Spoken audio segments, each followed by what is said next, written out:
I discovered my Mill and Sills plan to steal my husband's inheritance by faking his death. I reported them to the police, and now my husband is furious.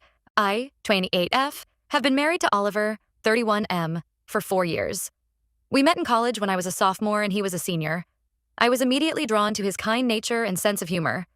We dated for 3 years before getting married in a small ceremony. Oliver has always been very close to his mom, Linda, 55F, and sister Lily, 33F. They're a tight-knit unit, which I admired at first. Oliver's dad left when he was just 5 years old, leaving Linda to raise 2 kids on her own. She worked multiple jobs to make ends meet, and Oliver often talks about how they struggled financially but always had each other's backs. I come from a different background. My parents are still happily married, and while we weren't rich, we were comfortable. I have 2 older brothers who I'm close with, but not in the same intense way Oliver is with his family. This difference has caused some tension over the years. When Oliver and I first started dating, Linda and Lily were polite but distant. I always felt like an outsider around them, like I was intruding on their little circle. Oliver would assure me they just needed time to warm up, but even after 4 years of marriage, I still don't feel fully accepted. Things took a turn about 6 months ago when Lily's husband Tom passed away suddenly from an aneurysm. It was devastating for everyone, especially since they'd only been married for 2 years. Lily fell into a deep depression, barely leaving her house. Linda started asking me to help out with errands and chores for Lily. At first, it was small things, picking up groceries, doing some laundry. I was happy to help during such a difficult time. But the requests kept escalating. Soon I was cooking all of Lily's meals, cleaning her entire house, even paying some of her bills. If I ever tried to say no, Linda would lay on the guilt trip. She'd remind me how Lily was grieving and needed support, how family should stick together in tough times. Oliver was working long hours and traveling for work, so he was oblivious to what was happening. I felt stuck and didn't know how to bring it up without seeming heartless. This went on for months, with me essentially becoming Lily's unpaid housekeeper on top of my own job and household responsibilities. I was burning out fast. I'd come home from work, rush to Lily's to cook and clean, then come back home to do it all over again for Oliver and me. My own work was suffering, and I was constantly exhausted. I tried to talk to Oliver about it a few times, but he'd just say how proud he was of me for helping his sister. He'd remind me of all the times Lily had been there for him growing up, like when she worked extra shifts at her part-time job to buy him a suit for prom. I felt guilty for even considering complaining. Then last week, everything changed. Lily asked me to grab some documents from her home office to bring to her at work. When I went in, I noticed her computer was open to an email draft. I didn't mean to snoop, but a phrase caught my eye. Dad's inheritance. This was shocking since Oliver's dad had never been in the picture. As far as I knew, they hadn't heard from him in over 25 years. I started reading and couldn't believe what I saw.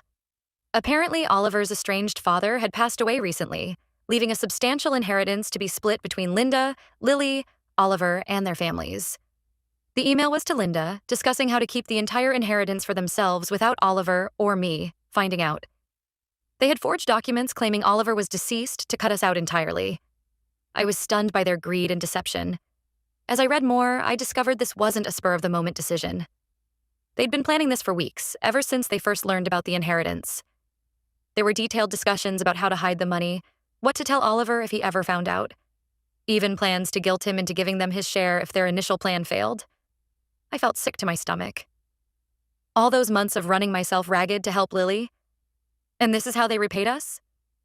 I thought about all the times Linda had guilted me into doing more, all while knowing she was planning to steal from us. I took photos of the email and other incriminating documents as evidence. Then, without really thinking it through, I called the police to report the fraud. Officers came and seized Lily's computer. Both she and Linda were arrested on the spot. When Oliver got home that evening, I sat him down and told him everything. To my shock, he was furious with me for involving the authorities. He said I should have talked to him first and let him handle it privately. We got into a huge fight where he accused me of overstepping and damaging his relationship with his family. Oliver kept saying I didn't understand their family dynamic, that there must be some explanation. He insisted that his mom and sister would never do something like this, that I must have misunderstood. When I showed him the photos I'd taken of the emails, he got even angrier, saying I had no right to go through Lily's personal information. The argument escalated quickly. I reminded Oliver of all the times I'd bent over backward to help his family, how I'd put my own needs aside time and time again. I told him about how exhausted and taken advantage of I'd felt these past months. Oliver accused me of keeping score, saying that's not how family works. By the end of the night, we were both in tears. Oliver stormed out, saying he needed space to think. He went to stay with a friend, leaving me alone in our house, feeling lost and confused. Oliver has barely spoken to me in days. He's been in contact with Linda and Lily, who are facing serious charges. I truly thought I was doing the right thing by reporting a crime, but now I'm second-guessing myself. Was I wrong to go to the police without talking to Oliver first? Should I have let him deal with his family's betrayal privately? I'm hurt that he seems more concerned about them than me after what they tried to do. I don't know where we go from here or if our marriage can recover from this. AITA? Update 1. It's been about 2 weeks since my last post, and a lot has happened. First, I want to thank everyone for their supportive comments. Reading them helped me feel less crazy and more confident in my actions. Oliver came home after a few days, but things were tense between us. We barely spoke, just coexisting in the same space without really communicating. It was like living with a stranger. I was miserable, but I didn't know how to bridge the gap between us. Finally, after about a week of this, I couldn't take it anymore. I sat Oliver down and told him we needed to talk.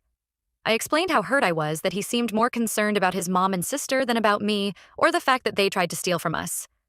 I laid out everything I'd been feeling over the past months. The exhaustion, the feeling of being taken advantage of, the hurt of never truly being accepted by his family. To my surprise, Oliver broke down. He admitted he'd been in shock and didn't know how to process everything at first. He said he'd visited Linda and Lily in jail and confronted them about their actions. Apparently, they showed zero remorse and even tried to manipulate him into helping them get out of trouble. Oliver told me about the visit in detail. He said Linda had tried to play the victim, crying about how hard she'd worked to raise him and Lily on her own.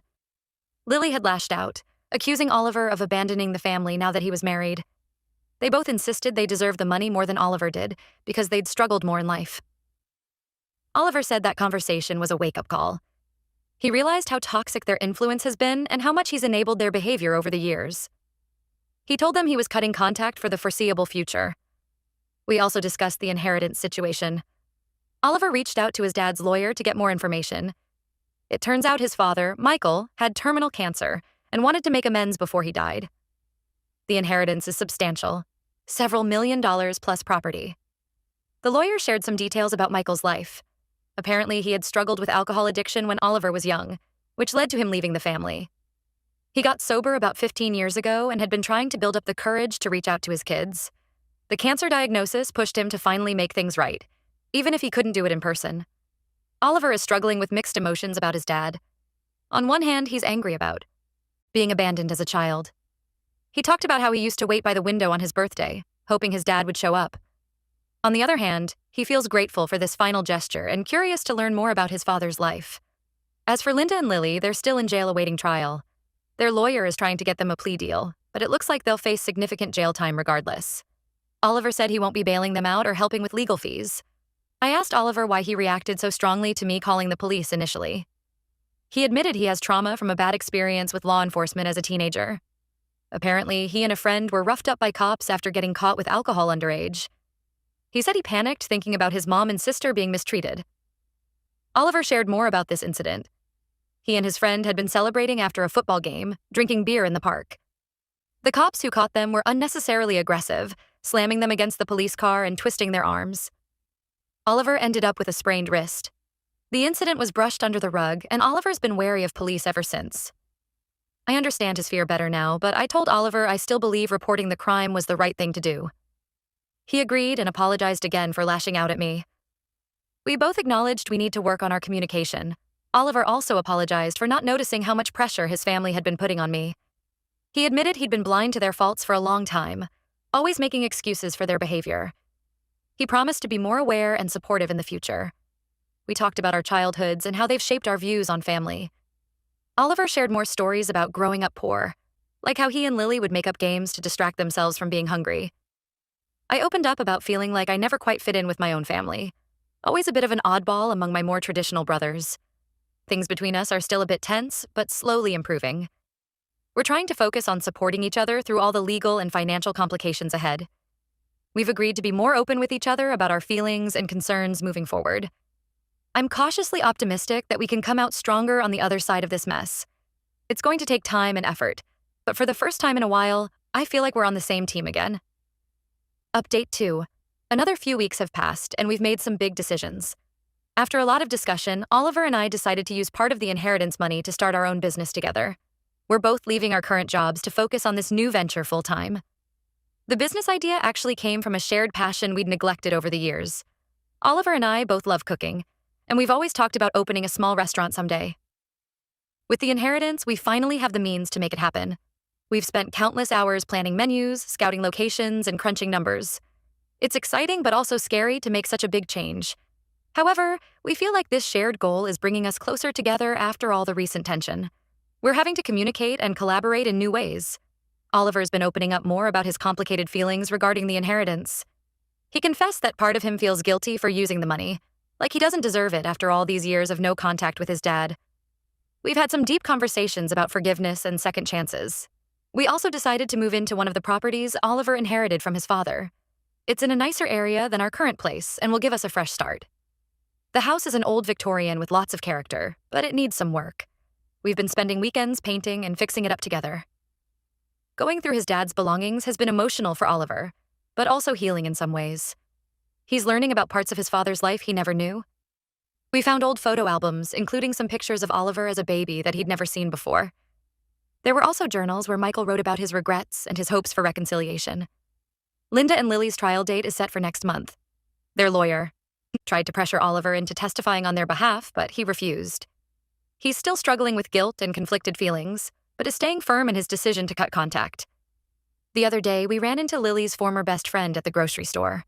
She told us that Lily had been spreading lies about the situation, claiming that I had set them up and fabricated evidence. It was upsetting to hear, but Oliver immediately shut it down and defended me. It meant a lot to see him stand up for me like that. I've been encouraging Oliver to talk to a therapist to work through his complicated family history. He's hesitant but considering it. For now, we're focused on supporting each other and building our new life together. The business planning has been a welcome distraction from all the legal drama. We're in the process of securing a location for the restaurant and have started reaching out to potential suppliers. Oliver's been experimenting with recipes in our new kitchen, and I've been working on the business plan. It feels like we're finally moving forward instead of being stuck in the pain of the past few months. There's still a long road ahead, but for the first time in a while, I'm excited about the future. Update 3. The trial is over. Linda and Lily were both found guilty of fraud and sentenced to 3 years in prison. Oliver attended the sentencing, but didn't speak to them. It was a difficult day. Oliver was quiet on the drive home, lost in thought. When we got back, he finally opened up about how he was feeling. He said seeing his mom and sister in handcuffs was surreal, like watching a movie about someone else's life. Part of him still couldn't believe they'd gone to such lengths to deceive him. We talked late into the night, rehashing old memories and trying to make sense of everything that's happened. Oliver shared stories from his childhood, some good and some bad. He talked about the time Lily stayed up all night to help him finish a school project, and about the Christmas when Linda worked 3 jobs to buy them presents. But he also remembered the manipulation, the guilt trips, the constant pressure to put family above everything else. I think the trial really drove home the reality of the situation for Oliver. He's realizing he can honor the good memories while also acknowledging the hurt they've caused. It's a difficult balance, but he's working on it. We're moving forward with our plans and trying not to dwell on the past. Our new business is launching next month and we're settling into the new house. The restaurant renovations are almost complete, and we're in the process of hiring staff. It's been a whirlwind of activity, but it feels good to be building something positive after all the negativity. Oliver has started seeing a therapist to work through his feelings about his family. It's early days, but he says it's helping him process everything. He's also been reading books about setting boundaries and breaking cycles of toxic family dynamics. We've had some disagreements as we navigate this new chapter of our lives, but we're handling them better than before. We're both making an effort to communicate more openly and honestly. It's not always easy, but it feels like we're growing stronger as a couple. There are still challenges ahead. We're both nervous about the restaurant opening, and there's always the possibility that Linda and Lily will try to cause trouble once they're released. But we're facing these challenges together, which makes all the difference. I'm proud of how far Oliver has come in setting boundaries with his family. It hasn't been an easy journey, but he's shown incredible strength and resilience. We're both learning and growing from this experience. There are still days when I second-guess my decision to call the police, wondering if there was another way it could have played out. But then I remember the deception, the manipulation, and I know I did the right thing. It may have been a difficult path, but it led us to where we are now, and I'm grateful for that. As we prepare for the restaurant opening, I find myself feeling cautiously optimistic about the future. We've been through so much, but we've come out the other side stronger. Whatever challenges come our way, I know we'll face them together.